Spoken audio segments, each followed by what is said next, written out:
Good morning, Assalamualaikum. What is up guys? Welcome back channel Yusuf Sembang Kari. Aku tak rasa aku akan sebut antara Pep Guardiola dengan kesilapan terbesar dalam satu ayat usually. Tapi bro, game ni terus menunjukkan Man City the start menunjukkan masalah yang kita tak pernah terfikir, which is depth. Aku cakap kau dengan City dengan depth ni, bila je aku sadar masalah? Zaman Pep baru masuk kot mungkin. Lepas tu aku main first team ke, second team ke, kita boleh argue second team dia pun boleh menang Liga, Mat. Aku terfikir lah, berani gila Pep buat 10 changes, Mat. 10 changes against Leverkusen ni. And the fact that kau buat 10 penukaran dalam satu game, the only reason yang aku nampak simple lah, kau underestimate Leverkusen. Pertama. Kedua is kau fikir, kita nak rest player sebab Haaland tak main kan. Sebab apa? Sebab kita rasa macam apa kita rest player, kita fokus on Premier League, so kita boleh menang the next 3 game yang quote-unquote senang on paper. Arsenal akan jumpa tim-tim susah, Villa, Chelsea, so Arsenal akan drop points kan. So kita boleh semua tim fully fit sebab Arsenal tak ada striker sekarang kan. Arsenal tak ada Odegaard, Arsenal tak ada like Gabriel. So kita kalau dapat guna kat first level kita fully fit, kecuali Rodri tak ada, yang menunjukkan game ni membuatkan diorang terciduk sikit lagi, membuatkan dia boleh go all out sikit lagi dalam Premier League.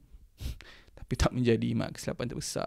Tapi to be fair lah, kalau Arsenal drop points next 3 games and City dapat 3 point betul sebab function pada rehat ni, kita akan nampak macam masterclass do Pep. Tapi sebab benda tu tak jadi lagi, kau dimalukan 2 biji at home, merunsingkan lah. Sebab kau nak faham, expected goal diorang lebih tinggi, the amount of chance dapat lagi banyak. Tapi Leverkusen boleh sit back, defense kau nak faham, Kuansa dah pernah hadap City, so Ten Hag dah pernah hadap City, so diorang tahu apa nak expect. So the fact that diorang dapat result maknanya menunjukkan betul-betul, bro, Leverkusen tak ada usaha mana pun, dia perlukan 2 chance kan, 2 gol.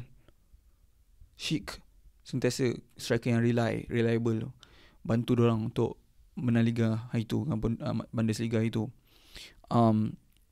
Siapa lagi? Grimaldo, experience player, and 2 player yang experience yang penting ni yang selamatkan diorang. Kau nak faham, diorang kena tibai ni dengan team Leverkusen ni, dengan team yang dihenyak 7 biji against PSG itu.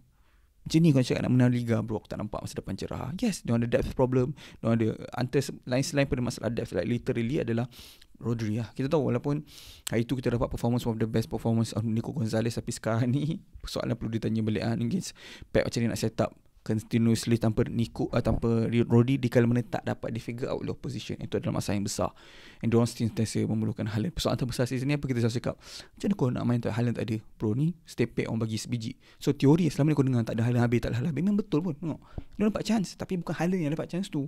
Yes, Haaland dapat chance tu untuk Newcastle tak convert, tapi bro, baru satu game compared to beberapa game, and dia convert, bro, lebih 30 gol lah so far season ni, baru bulan 11, Mat. Tu unheard of the numbers tu. Tapi game ni telah membuktikan masalah tu makin lama makin jelas. The fact that diorang ada kelebihan satu, which is diorang ada winter, duit diorang banyak, transfer window. So kita tengok siapa diorang akan sign lagi lah. And aku tak nak aku dengar orang cakap salahkan Marmoush ke apa bahagian, bro. Dia tak dapat main banyak game, dia tak ada masa untuk get into the team, dia tak ada masa untuk biasakan diri dengan teammates. Aku tak boleh expect kau buat 10 penukaran, semua kenal each other, dapat perform kan. Pijak terbumi yang nyata. Aku sepet pun tahu benda tu yang aku terkilan. Kenapa dia buat apa yang dia buat? Macam nak menang Liga, aku pun jam.